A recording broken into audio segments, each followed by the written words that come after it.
Estoy aquí con el doctor Paolo Rosso, que está de visita en nuestra unidad Coajimalpa para el 11º coloquio de creatividad computacional y aprovechamos para hacerle una entrevista y que dé constancia del conocimiento en el cual él es especialista, y para poder visitar este video y poder hacer la revisión de estos saberes.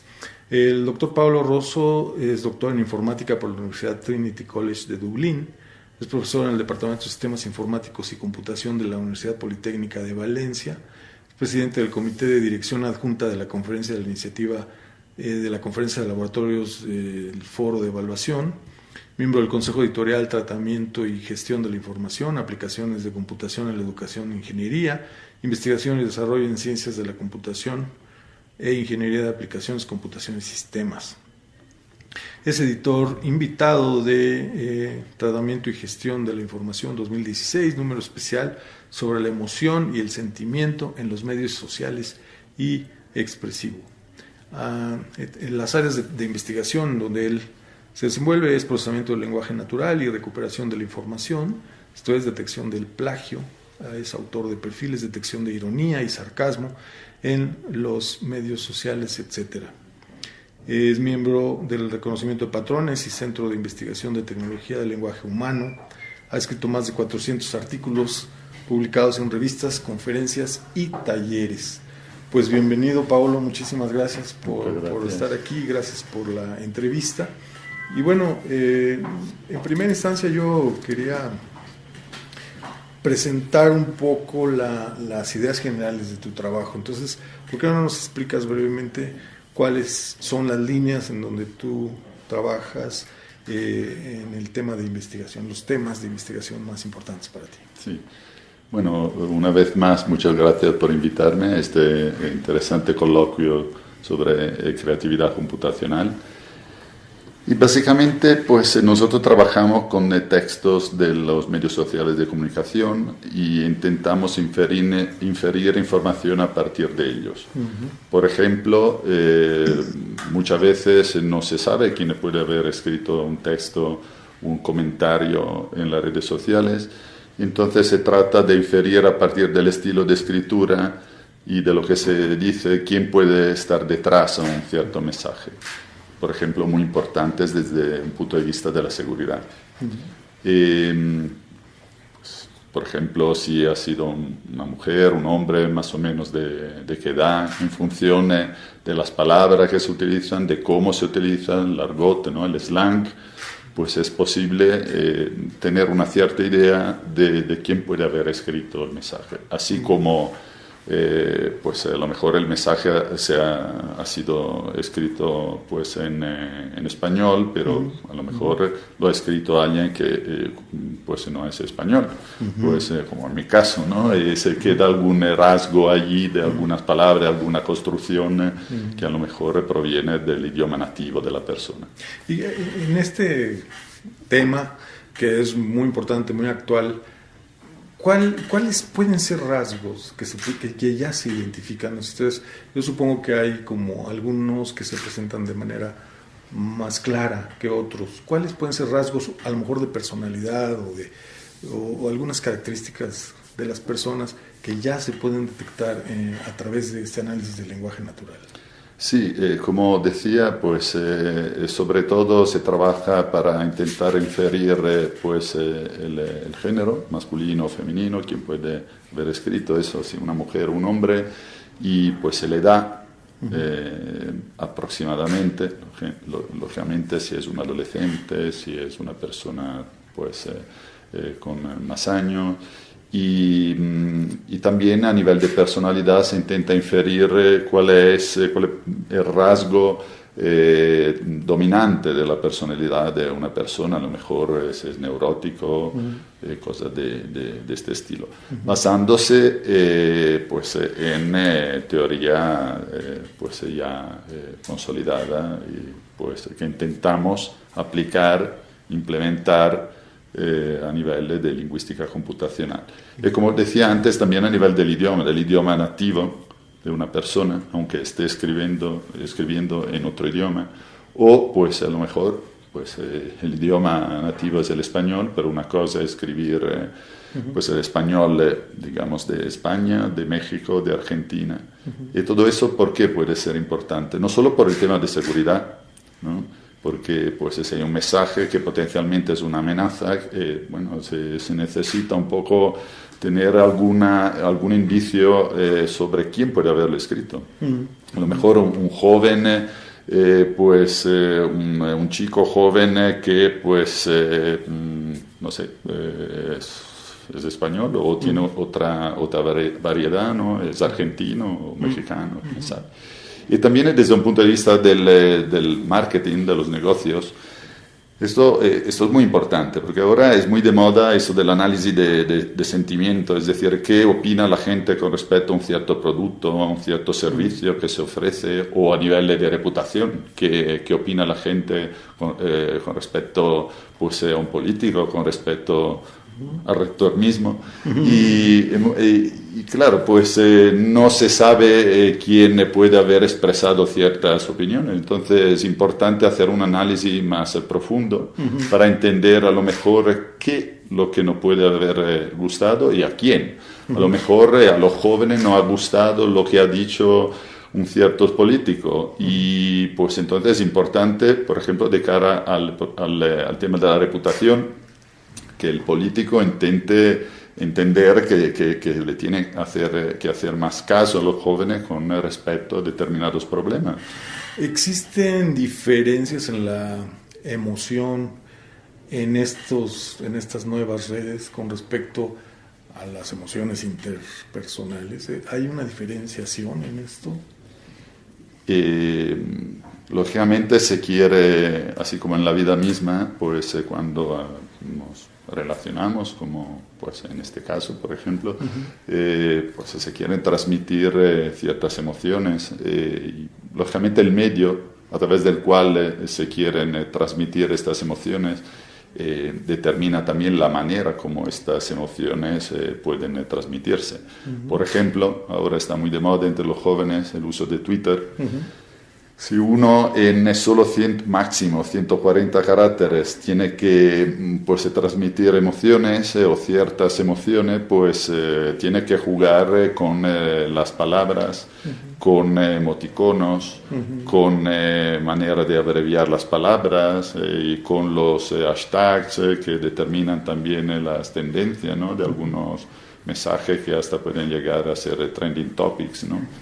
Tópicos de temas de tendencia. Entonces es una manera diferente con la cual los jóvenes, la gente en general que utiliza las redes sociales, pues se tiene que jugar para transmitir ciertas emociones de enfado hacia unos ciertos políticos, de agrado con respecto a un determinado producto que se ha sacado al mercado y así diciendo. O sea, existen ahí alguna serie de elementos que agregan, porque en la comunicación interpersonal hay muchas señales que expresan, que permiten interpretar la emoción, ¿no? O sea, un movimiento de cejas, un movimiento de ojos, un movimiento de manos es muy, muy importante para hacerle sentir al otro.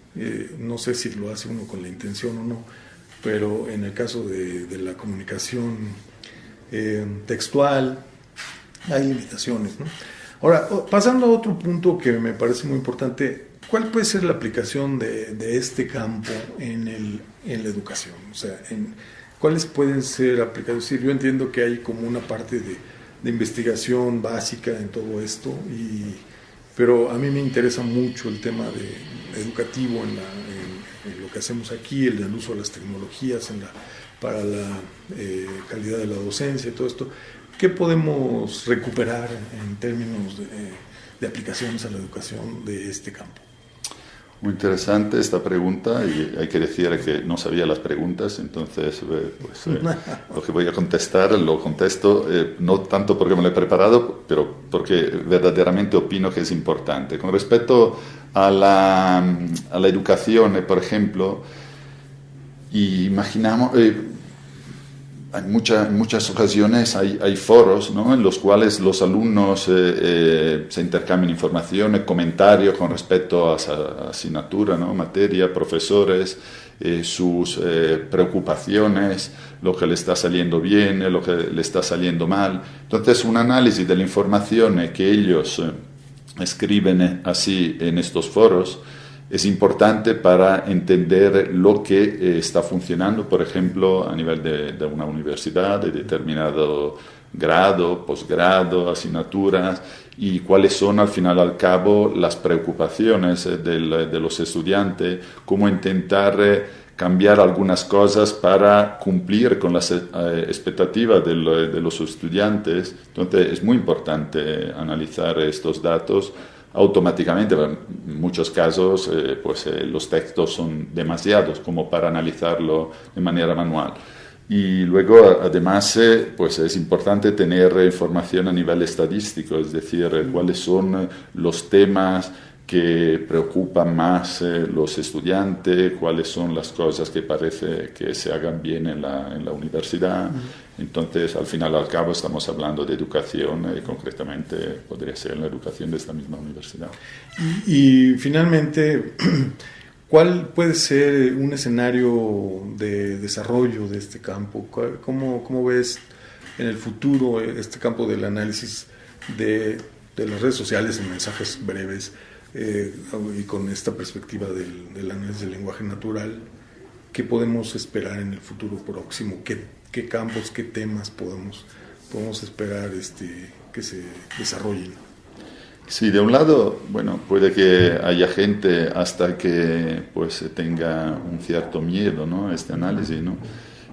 Como decía el mismo George Orwell, ¿no?, en 1984 en su libro, ¿no?, este gran hermano que nos controla, que sabe lo que hacemos, que en este caso escribimos en los medios sociales, la información que se puede sacar de ella hasta, bueno, podría ser no sé, utilizada no de la manera oportuna por algunas personas, pero no, yo quiero ser positivo. Entonces, esta información es muy importante para entender lo que pasa a nivel de seguridad, para prevenir a lo mejor eventuales atentados, o sin llegar tan lejos, pues para entender el tipo de comunicación que puede haber, por ejemplo, pues a nivel de potenciales pedófilos, ¿no? Que ellos intentan pues así expresarse en las redes sociales con un lenguaje que quieren que se acerque al lenguaje de los jóvenes, pero pues claro, algún rasgo ahí de vez en cuando queda pues implícito que tan jóvenes no son. Y efectivamente nosotros también hemos puesto nuestro granito de arena con respecto a este tema.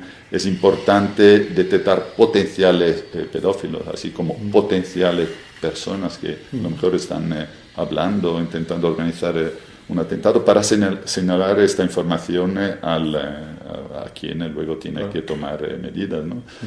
Pero a nivel así de los jóvenes, de la educación, es importante entender de qué los jóvenes, por ejemplo, hablan en las redes sociales, cuáles son sus preocupaciones. Y hablo de los jóvenes, pero lógicamente no solo de los jóvenes, porque estamos quien más, quien menos, todos enganchados, ¿no?, en las redes sociales. Entonces, es un medio de comunicación no tan tradicional como en el pasado, pero es lo que donde se habla, donde la gente habla pues mayoritariamente. Sí, ¿no? sí, sí. Entonces, y es un medio que adoptan de manera natural los jóvenes, a diferencia de otros espacios que son más institucionales, ¿no? Por ejemplo, no dicen lo mismo en una plataforma de aprendizaje que en las redes sociales. Entonces yo creo que ahí hay un espacio mucho más auténtico de comunicación espontánea, ¿no?, de lo que ellos sienten. Pues muy bien, doctor Rosso, pues no le vamos a quitar más tiempo. No sé si quiere agregar algo que sea importante decir para bueno, pues, ahora voy a impartir el tutorial de 3 horas y bueno, tengo los estudiantes que me están esperando. Son temas importantes, se han hecho cosas interesantes, queda todavía mucho por hacer. Hay dificultad porque lo vemos en la misma campaña electoral en Estados Unidos. Pues muchas veces se transmiten mensajes, emociones, conceptos en tweets con pocos caracteres. ¿Y esto qué conlleva? Conlleva que no hay el espacio para profundizar más. Entonces es bastante difícil intentar conseguir inferir toda esta información que no está explícitamente escrita en 140 caracteres al máximo, ¿no? Entonces, pues conlleva una cierta dificultad. Sería más fácil analizar un texto escrito más largo, estructurado, claro, con una cierta lógica, pero es importante pues tratar los textos que se producen. Hoy en día mucha información circula en los medios sociales de comunicación, y ahí hay que analizar los datos. Pues muchísimas gracias por estar aquí, gracias por su apoyo y bueno, pues buena suerte en el taller. Muchas gracias.